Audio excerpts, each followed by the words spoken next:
Welcome in to the latest edition, a post-game edition of the Whiteout Report podcast here at Proline TV. I'm Marty Leap. I'm your host. I'm flying solo today, as you can now see. I am flying solo today. Dylan is not here with me today, but yeah, that's about as frustrating of a loss as you're ever going to see for a 3-5 football team. Penn State falling to Indiana, 27-24. On a game where, the Nittany Lions got the ball back, a little over 4 minutes to go, a chance to run the clock out, couldn't do it, punted away to the Hoosiers, who proceed to march 80 yards in a minute and I think 51 seconds, I believe, to win the game. And it's there's a lot of frustration, a lot of reasons why it's frustrating, as we will get to. But before we dive too deep into things here, as always, make sure you like, you subscribe, you share us. We appreciate all of you who have followed along with us all year, especially with this season not going anywhere near the way anyone had anticipated to go for Penn State. For those of you who continue to follow along here as we slowly but surely truck our way to the end of this season and a new coach for the Nittany Lions, we appreciate it. So again, like, subscribe, share, hit us with the super chats, hit us with the super likes, all those things. We appreciate all of it. But yeah, this was a game where I think all in all, you have to feel really good about Penn State's effort. I mean, I thought this was the best effort that we've seen from start to finish since the Oregon game. Last week in Ohio State, they played really hard in the first half, and it just, by the second half, they ran out of gas. That didn't happen today against, the number 2 ranked team in the country, a team that has been killing everybody. I thought Penn State honestly was the better team today. I thought they outplayed Indiana in a lot of ways. I mean, not that this, is the be all end all, but they had more yards of total offense. They had more yards passing. They had more yards rushing than the Hoosiers did. Penalties were equal, but the great equalizer in football, the Nittany Lions had 2 turnovers. Indiana had 1. And, as a result, that was pretty big because Penn State's 2 turnovers led to 10 Indiana points. You take those away, and in theory, the Nittany Lions would have been victorious on Saturday afternoon. Also, definitely give some recognition to not just the student section, but the Beaver Stadium crowd as a whole. I was very curious what this crowd was going to look like, how into it they were going to be. Beaver Stadium was pretty packed. I don't know what they said the attendance number was. I'm sure it wasn't quite as high as what they said. It never is. Excuse me. But the place was packed. It was loud. It was a great crowd. It was an awesome atmosphere. It's what you would expect from Penn State and from a Beaver Stadium crowd. So kudos to everybody there for that. Again, with a team that not only is it a team with nothing to play for, it's a team that coming into the year you thought was legitimately going to contend for a national championship. I mean, they started the year number 2 in the AP poll. Many people had them as their number 1 team. A lot of people are picking them to win the national championship, and for the season to go the way it has, and then for that crowd to come out today, I thought was just well representative of some of the things that make Penn State such a great job, such a great program, such a great place for college football. But as for on the field, I think you got to give a lot of credit to the coaching staff, Terry Smith and his staff, to the players as well, to come out against the Indiana team, 14.5-point underdogs. And again, it's not just that they're 14.5-point underdogs against the number 2 team in the country. Look at what Indiana's done to people this year, right? 56-9, 73-0, 63-10 against a very good, at the time, top 10 ranked Illinois team. They go on the road to Autzen Stadium and beat Oregon by double digits in a game that wasn't even as close to the final score. 38-13, 56-10, 55-10. Kurt Cignetti's Hoosiers the last 2 years have built a reputation of not just winning football games, but putting the pedal to the floor and just completely destroying their opponents. And that did not happen today. Penn State deserves a lot of credit for that. I thought defensively, this was the best game by far they'd played since the Oregon game. I mean, in the end, it's not going to look great because they gave up 27 points, including that game-winning drive at the end, which, we'll get into deeper detail on that drive because there was a lot there that I'm not going to put on the defense. It was just some ridiculous plays by Fernando Mendoza and his receivers. But again, Indiana got 10 points off turnovers on short drives. The touchdown right before halftime was gift wrapped to them by the Katron Allen fumble.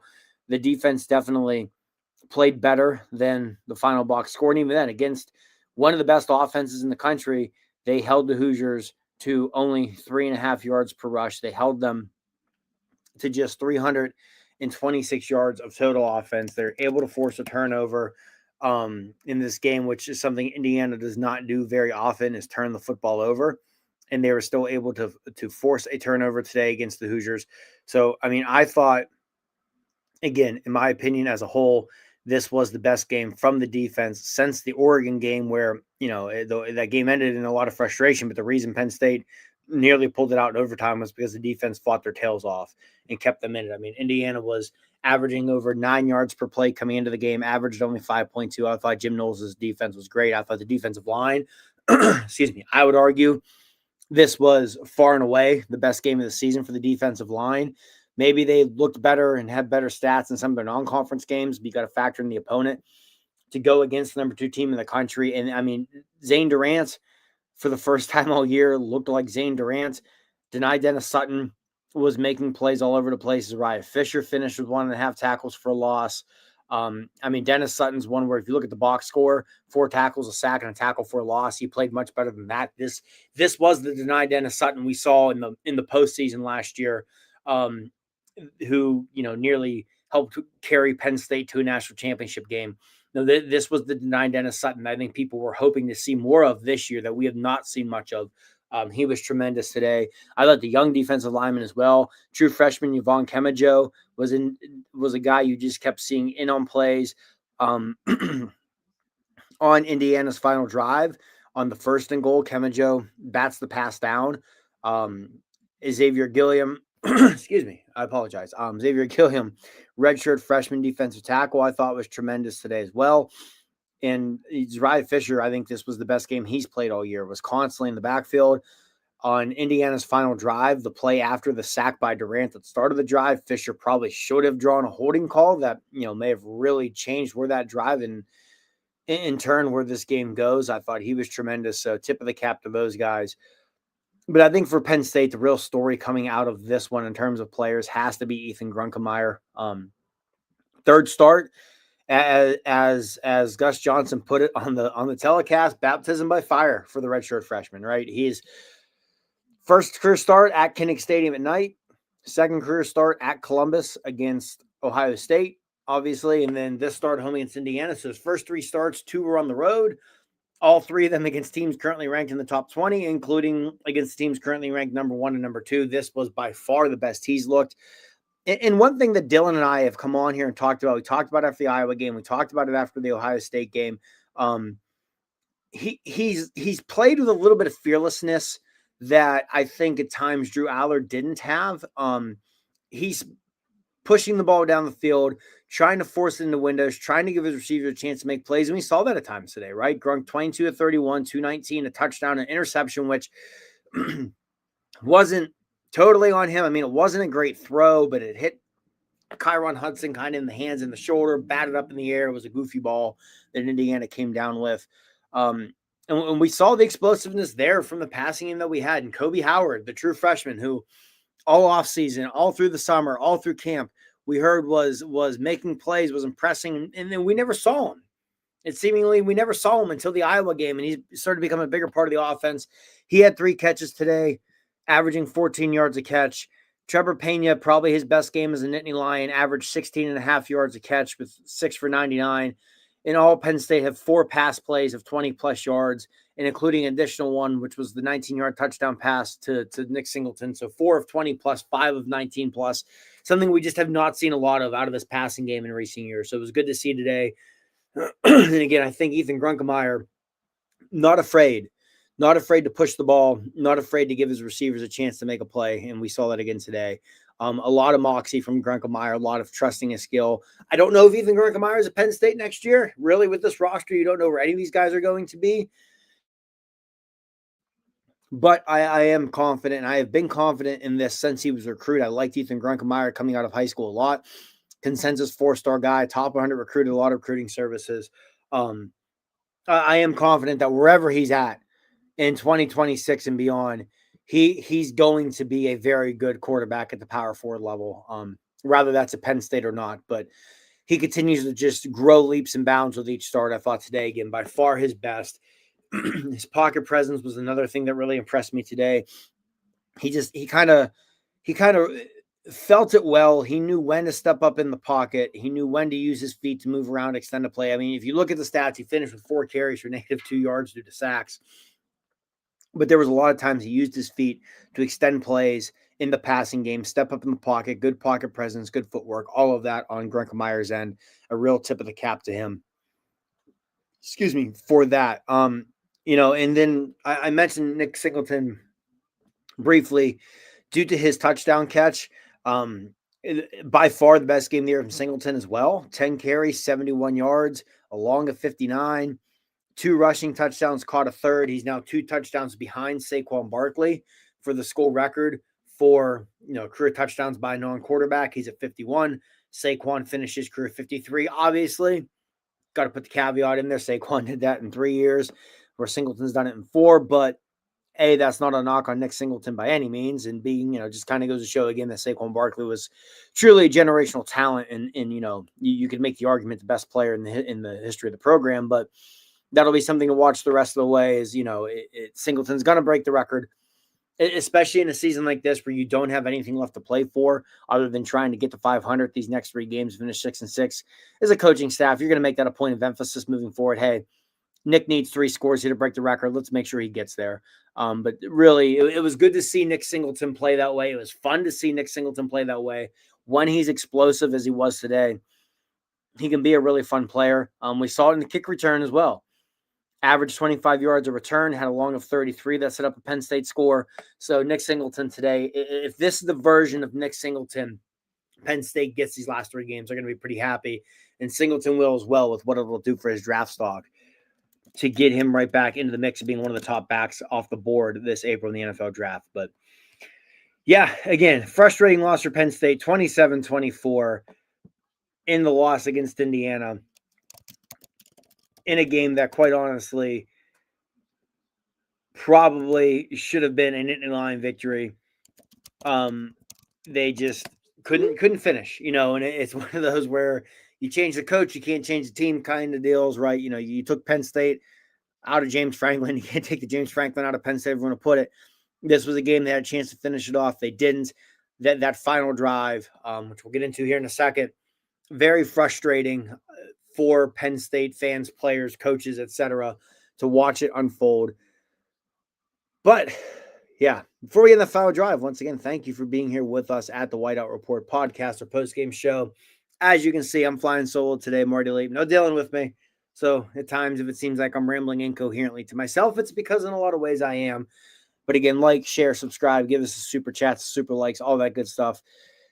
Keep the channel going strong here as we get ready to wrap up the season. Only 3 more games to go. But yeah, that final drive from Indiana, one that, if this season was going the way everyone had hoped and expected for Penn State, that's a drive that would have gone down in the annals of Penn State history of utter and complete misery. That would be up there with Ohio State's game-winning drive at the end of the game in Columbus in 2017. That would be up there with the last 90 seconds of the Orange Bowl last year. But instead, it's just another gut-wrenching loss for Penn State against a top 5 opponent. So, your Penn State, you get the lead at 24-20 on Nick Singleton's touchdown run with 4:20 left in the game. Indiana gets the ball, immediately picks up a first down, then proceeds, thanks in part to a sack by Denai Dennis Sutton, as well as a delay of game, to go 3-and-out. After that initial first down, they punt it. So you take over with a little over 4 minutes to go, a chance to run the clock out, first down. Katron Allen runs for 7 yards, and you're feeling good. You're thinking, hey, they just might do this. Indiana's burning up their timeouts. And then things started to get a little hairy after Penn State picks up a first down. I thought, so they get a first down with 3:01 to go, and they run the ball. Katron Allen doesn't go anywhere, and Indiana uses a timeout. So they have 1 timeout left. You're facing a 2nd and 9. That's where I would have thrown the ball with Ethan Grunkemeyer. I think you could have caught them sleeping a little bit there. Probably would have given you a better chance at moving the sticks. Had you gotten 1 more first down, you probably win this game. Even if Indiana still would have gotten another possession, there would have been so little time on the clock. But they run it again. It goes nowhere. Indiana calls their last timeout. They then come out with a super conservative pass play which I understand you wanted to run a play where you're going to make sure you keep the clock rolling. I got that. So they run a little slip out to Andrew Rappaway, goes about 2 or 3 yards, runs the clock down to the 2-minute timeout. They punt it away. Indiana takes over with 1:51 to go at their own 20. But that third down, again, I get wanting it to be a safe play, safe pass play. You want to make sure it's an easy completion to make sure, if nothing else, you get it down to that 2-minute timeout with Indiana out of timeouts. But I would have looked, you had a lot of success today offensively, attacking the middle of the field. Trevor Pena's big day, a lot of that came from Penn State attacking the middle of the field. Khalil Jenkins was having a nice game, 4 catches for 40 yards. A lot of that was middle of the field. Same with Kobe Howard's day. A lot of that came from attacking the middle of the field. I would have looked to have done that because it would have given you a better chance of completing a pass that was capable of picking up the first down. And you can always get in Ethan Grunkelmeyer's ear before the play and tell him, hey, if it's not there, tuck it and run. Get what you can, go down, keep the clock running. Hell, if it's not there, just fall down in the backfield because we're going to punt the ball anyway on 4th down. Take a quote-unquote sack just to make sure we get to the 2-minute timeout. So I was not overly fond of the play call. I thought for the most part, this was one of the better games Andy Kotelnicki's had this year and what's been a really rough year for him as an offensive coordinator. But I definitely was not a fan of the play call there on that 3rd down. I thought they should have done something, to give them a better chance of moving the sticks. And again, you can tell your quarterback if it's not there, if your read is not there, tuck it and go, fall down in the backfield even. Just make sure you get the clock to the 2-minute timeout. Maybe that's nitpicking a little bit, but again, if you would have moved the sticks there, you probably win this game. So then they punt it away. Indiana takes over at their own 20-yard line after a touchback on the punt. 1:51 to go. And the first play of the drive, Zane Durant just shoots through there, blows it up, drops Mendoza for a 7-yard loss.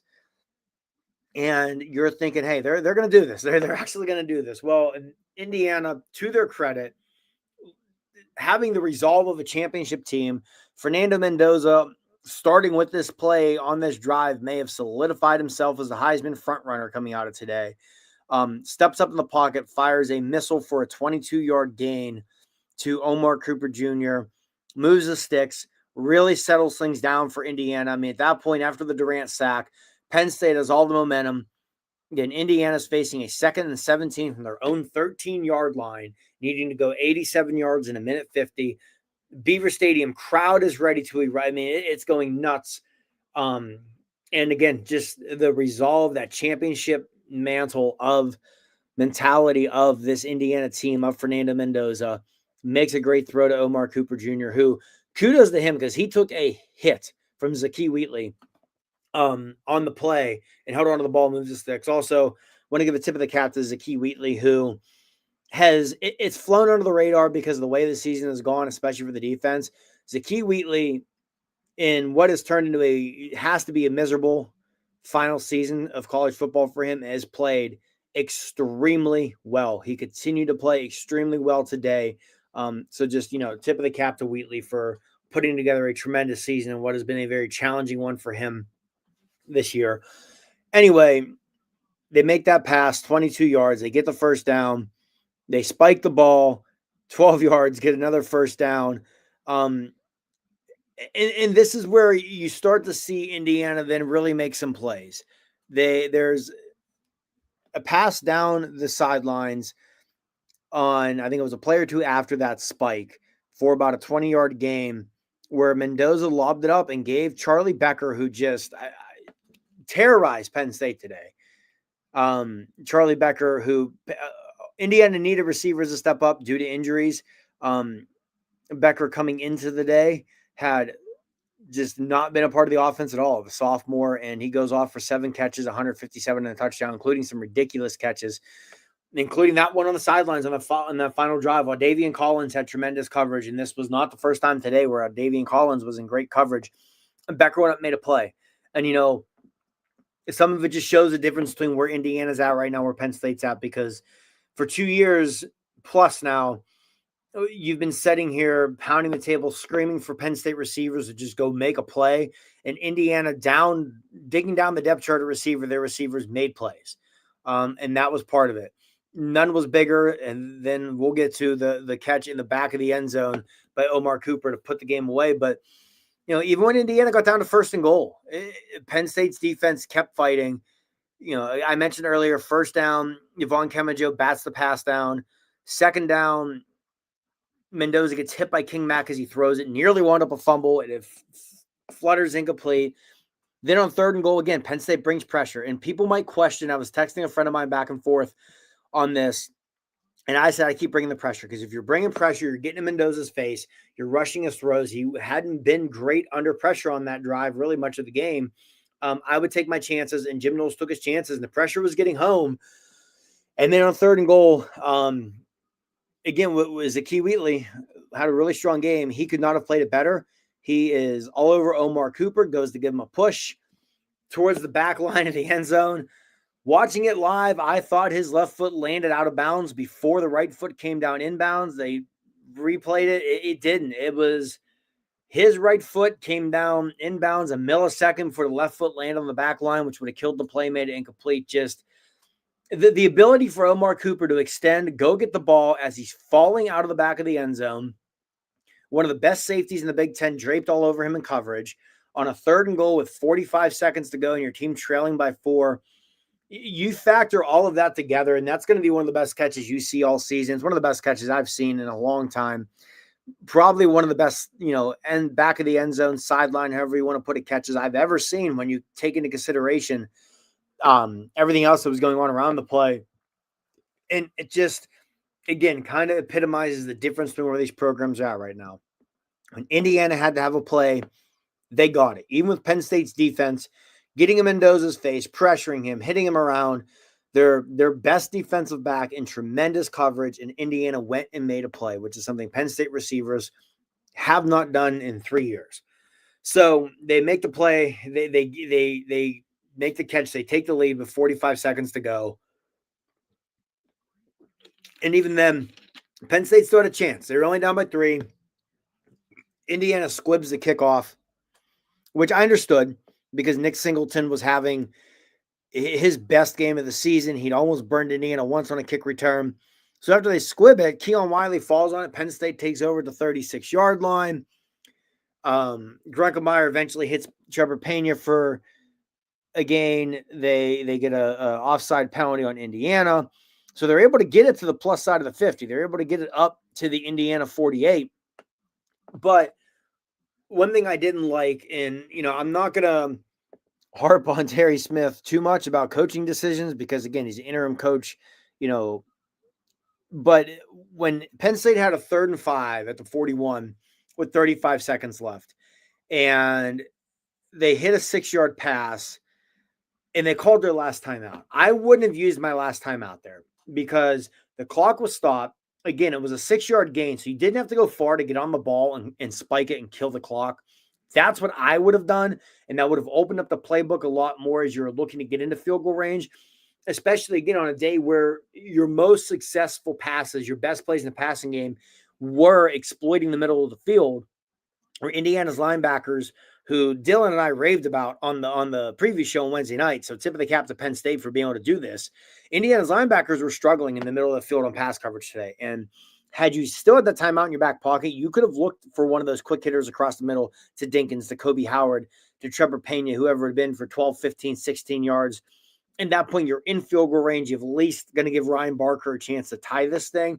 But Terry Smith used his last time out there instead of killing it with a spike, which I thought was just terrible clock management. But again, guy who's interim head coach, has never been a head coach before outside of high school football. Not going to get on him too much about that.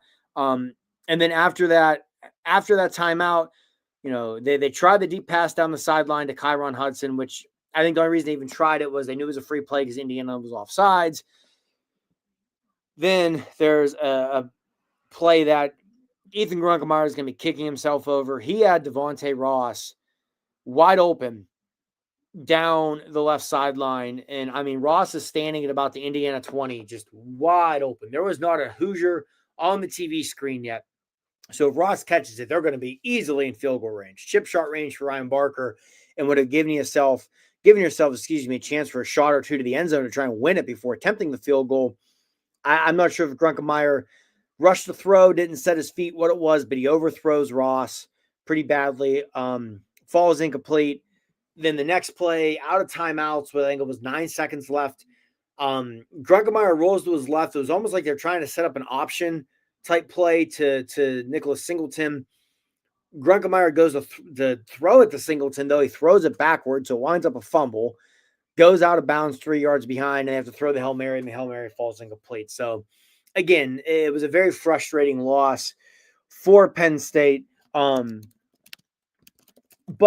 there's still some positives here. So, these last 3 or 4 minutes here, we'll focus on some of those positives. I mean, first and foremost, if you get this effort these next 3 games, you're playing a Michigan State team who isn't any good, Nebraska, who in my opinion is pretty average to begin with, and now without Dylan Raiola for the rest of the year, and then Rutgers, who's just not good. If you come out with the same effort and energy and all of that you had today, you're going to win those 3 games. At least you should, and you probably at least finish the year at 6-6. So you don't finish the year losing 7, 8, 9 in a row, and still finish with without a losing record. Get the bowl eligibility. Not that I would expect this team to accept the bowl bid by any means, but still, that's one positive. Again, I thought the defensive line tremendous today, their best game of the season, and you're getting ready to play 3 teams who do not have good offensive line. So again, if the defensive line plays today, like they did today, against Michigan State, Nebraska, and Rutgers, you're gonna have a great chance to win those. And then also Ethan Grunkemeyer, just again, I thought by far his best start. He continues to show a lot of poise, shows some solid pocket presence, good footwork in the pocket, not being afraid to throw it downfield, stretch the field, trust his arm, give his receivers a chance to make plays, even though, a lot of times those plays aren't getting made. But I thought that, again, if you can continue to see that growth from Grunkemeyer, you don't know if he's going to be here next year or not. I mean, odds are whoever the next coach is going to bring a quarterback with them. Not that it doesn't mean that Grunkemeyer couldn't stick around and win the job. I mean, the new coach coming in may, hey, see what Grunkemeier's put on tape. Could be someone who recruited him when he's in high school and say, hey, this is a kid that I know I can work with. But you still want to see that growth. And right now, if you're a Penn State fan, the rest of the way, you want to see this growth from these young guys because they're not all going to transfer. So some of them are going to stick around. So you want to see that growth. And I thought we saw some good stuff from a lot of the young guys today. But again, 27-24, it just another gut-wrenching, just gut punch, rip your heart out kind of loss against the top 5 team for Penn State. But it is what it is at this point in the season. You're 3-6. You haven't beaten a Power 4 team. You haven't won a Big Ten game. You haven't won a game since September. So you're grasping at straws here. But again, I thought this was just a tremendous effort from this team against what is undoubtedly one of the best teams in the country. They outplayed Indiana. They had them on the ropes in the fourth quarter, with a chance to run the clock out and win the game, get a defensive stop and win the game. But, and this is where I think the program as a whole needs somewhat of a culture. I don't want to say reset because that's not a culture issue, but a shift in it because we've just seen so many times in the last decade. I mean, 2017 Ohio State, 2018 Ohio State, 2019 Minnesota, today, the Oregon game this year, the Orange Bowl last year against Notre Dame, just so many chances where against these top 5, top 10 caliber opponents, you have a chance to win the game in the fourth quarter, have a chance to win the game in the closing minutes, and you just don't do it. You find a way to lose it. And in today's case, one of those games where you found a way to rip defeat away from the jaws of victory. But we'll get ready to wrap it up here. Again, thank you for joining us. Like, subscribe, share, give us your super chats, your super likes. Dylan and I will be back Wednesday to preview next Saturday's matchup with Michigan State. Till then, enjoy the rest of your college football Saturday. Maybe Wednesday we'll have some coaching updates. Hasn't been a whole lot in the last week or so, but if you are a Penn State fan, I would say tune into ABC right now because Missouri against Texas A&M, I think it's at least safe to say that Penn State's top 2 targets are probably coaching against each other right now in Columbia. But have a great rest of your day, everybody, and thank you for joining us.